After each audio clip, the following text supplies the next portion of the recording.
عايز اشتغل في التجارة الإلكترونية واتخصص في بيع كابات في دول الخليج وأمريكا وأوروبا.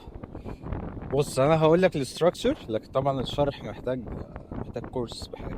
فأنا هقول لك الاستراكشر سريعا كده، إيه اللي ممكن يتعمل.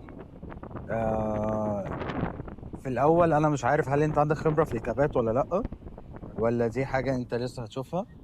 طيب أنت عايز، لو أنت يعني ما فيش ديزاينز معينة حاجة أنت بتصنعها، هتدخل على أمازون.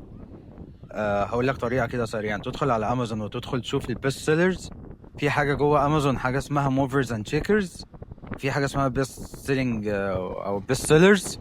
هتدخل عليها وتشوف وتحدد طبعا الكابات، وتشوف ايه الديزاينز اللي ماشيه كويس، وتعرف كده سريعا ايه الموديلات او ايه الستايل اللي بيبقى ماشي كويس هناك. تمام.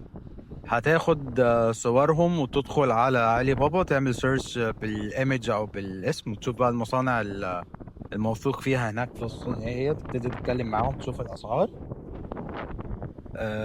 هتاخد بقى الديزاينز الموجوده دي، تعمل شوبيفاي ستور، وتعمل براندنج كويس، لوجو بقى والوان وكاستم باكجينج والكلام ده كله. تعمل ليستنج بالكابات اللي انت عاملها. بعد كده هتدخل عايز تعمل اعلانات، هتودي الكابات اللي انت جبت عن كل ده الوقت كتير. نفترض في المرحلة دي خلاص انت عندك الكابات الموجودة، او هتوديها لناس يجربوها، يعملوا لك يو جي سي عليها، يقولوا لك مش الكلام ده كله.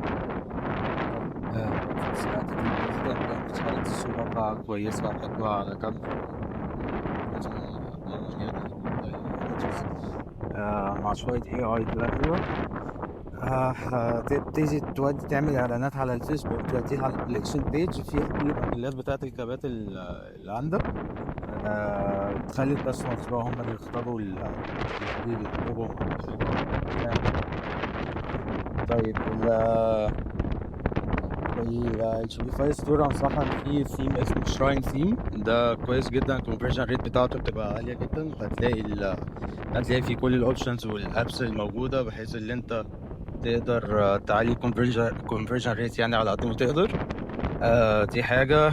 الحاجة التانية إعلانات بقى. زي ما قلت لك هتعمل على الفيسبوك وعلى تيك توك. الإعلانات على الفيسبوك ابتدي اي بي اوز مش سي بي اوز. خليها 3 ادسيتس، واحدة فيها ستاك اوف انترست، يعني حط انترست كتيرة ليها دعوة بالكابات.